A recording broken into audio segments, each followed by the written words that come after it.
마태복음 16장 1절부터 4절까지 말씀 제가 봉독해 드리겠습니다.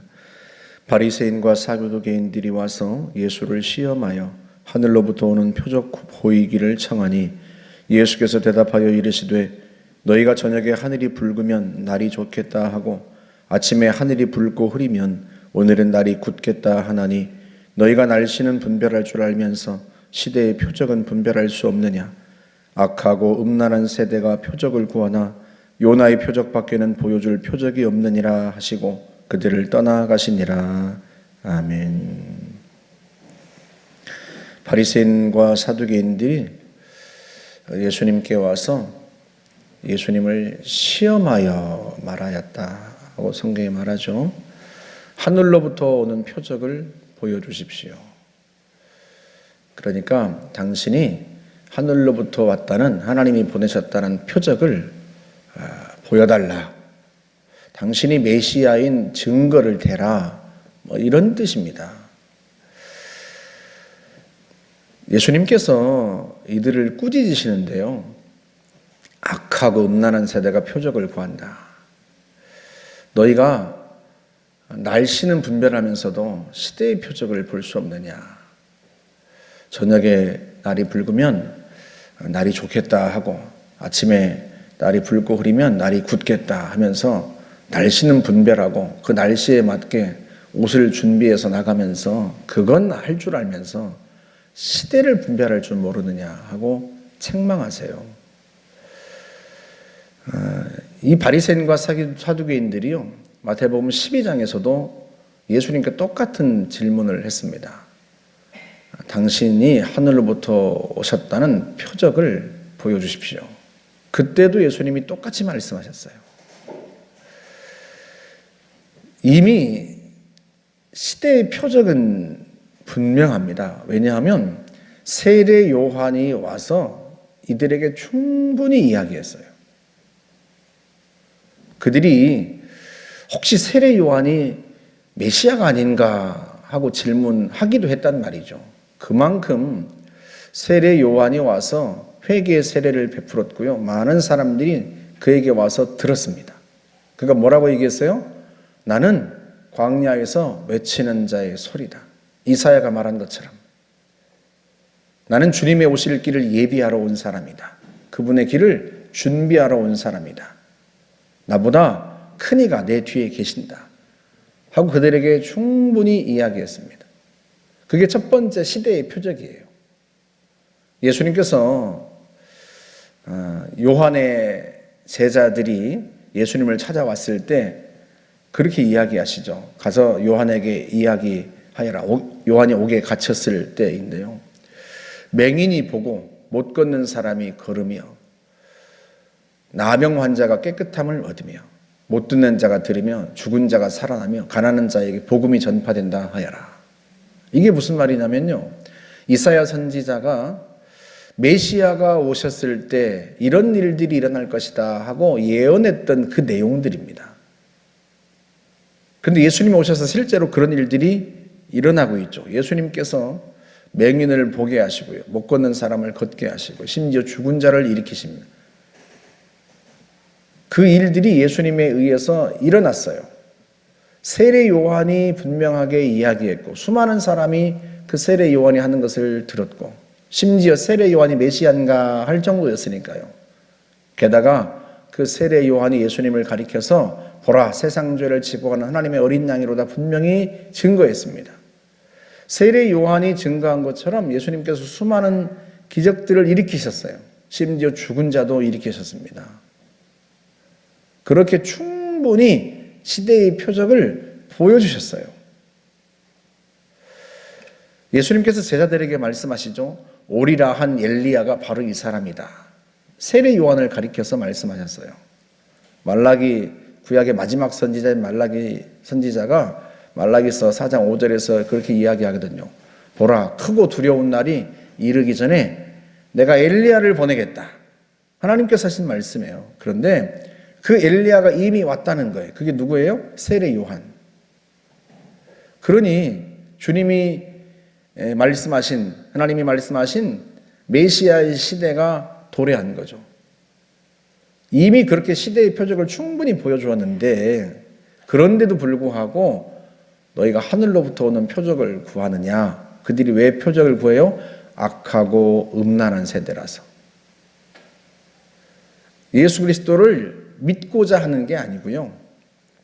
예수님을 시험하려는 사람들이에요. 그래서 예수님께서 뭐라고 말씀하세요? 내가 보여줄 표적은 무엇밖에 없다? 요나의 표적밖에는 보여줄 표적이 없다. 이 이야기를 마태복음 12장에서도 그들에게 똑같이 하셨습니다.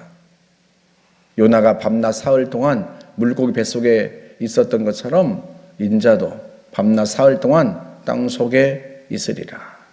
그것 외에 다른 표적은 보여줄 게 없다 하고 말씀하세요. 물론 이들은 이걸 깨닫지 못하죠. 사실은 제자들도 깨닫지 못했을 거예요. 하지만 예수님께서 십자가에서 달려 돌아가시고 무덤에 묻히셨다가 사흘 만에 부활하셨을 때 그때야 비로소 제자들도 깨달았을 겁니다. 예수님의 부활은 주님께서 이 땅에 오신 메시아라고 것을 분명하게 보여주신 것이지만 그 이전에도 이미 주님께서 메시아라고 하는 사실을 충분히 알 수 있을 만큼 세례 요한부터 시작해서 예수님이 행하셨던 모든 일들이 주님이 이 땅에 온 메시아라는 사실을 가리켜요. 그럼에도 불구하고 이들은 하늘로부터 오는 표적을 구합니다. 왜 그래요? 이들에게는 어떤 표적을 보여주어도 예수님을 믿을 마음이 없기 때문에 그래요. 그 마음이 세례 요한이 말한 것처럼 높은 산이 낮아지는 것처럼 그 마음이 낮아지지 않고서야 어찌 주님을 믿을 수 있겠습니까? 아무리 무엇을 보여주셔도요, 그들은 믿지 않았을 거예요. 오늘은 어떻습니까? 오늘날은 예수님께서 시대의 표적을 너희가 분간할 줄 모르느냐 하시는데요. 예수님께서 마태복음 24장에서 마지막 때 주님의 재림 전에 일어날 일들에 대하여 말씀하셨어요. 난리와 난리의 소문이 있고 민족이 민족을 나라가 나라를 대적하여 일어나겠고 곳곳에 기근과 지진이 있으리라 하고 말씀하십니다. 오늘날 우리가요 기상이변을 봅니다. 전 세계적으로요 때 아닌 홍수와 폭염과 그리고 지진 이런 많은 일들을 봅니다. 물론 그것이 재난의 끝은 아니라고 그랬어요. 주님께서 이제 시작일 뿐이다. 이게 무슨 말이에요? 주님의 재림의 때가 가까이 왔다. 그런 의미입니다. 그런 일들이 있다고 해서 마지막 때인 것은 아니지만 그러나 분명한 건 시작이라는 거죠. 주님이 오실 때가 가까이 왔다. 마지막 때의 시작. 그렇다면 우리가 어떻게 살아야 하겠습니까?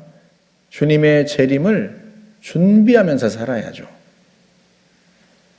슬기로운 다섯처녀처럼 기름을 준비했던 슬기로운 다섯처녀처럼 그렇게 항상 준비하며 살아야죠. 주님 오실 때 주님 맞을 준비하면서 살아야 하고 또 5달란트, 2달란트 받았던 종들처럼 마지막까지 자신이 받은 사명을 최선을 다해서 감당하면서 주님 맞을 준비를 해야 하고요. 그렇게 오늘도 우리가 이 시대를 보면서 주님이 오실 때가 가까이 온 것 아닌가 하면서 우리가 우리의 마음을 주님께로 향하고 주님 맞을 준비를 하면서 인생을 살아가야 하는 거죠. 물론 주님께서 그것은 끝이 아니고 재난의 시작일 뿐이라 하셨으니 어쩌면 우리 생애에 주님이 오지 않으실 수도 있죠. 그러나 중요한 것은요, 주님이 어느 때 오시든 주님 맞을 준비를 하면서 살아야 한다. 그게 주님께서 하신 말씀이에요. 깨어있으라 하신 게 주님이 부탁하신 말씀입니다. 그렇다면 우리가요, 세상에 취해서 살아갈 게 아니라 주님이 언제 오시든 주님을 맞을 수 있는 준비가 된 그런 성도여야 하는 거죠.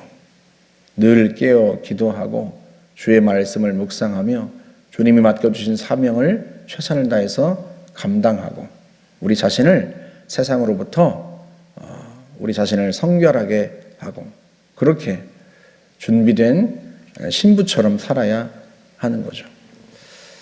저와 여러분이 주님께 무엇인가를 보여달라고 그러지 말고 이미도 충분히 말씀하셨으니 주님 언제 오시든 내가 주님 맞을 준비하리라. 그런 삶을 살아가시기를 주의 이름으로 축복합니다. 함께 기도하겠습니다. 하나님 감사합니다. 우리가 시대를 보면서 주님 오실 때 가까이 왔음을 깨닫고 늘 깨어 준비된 사람이 되기를 원합니다.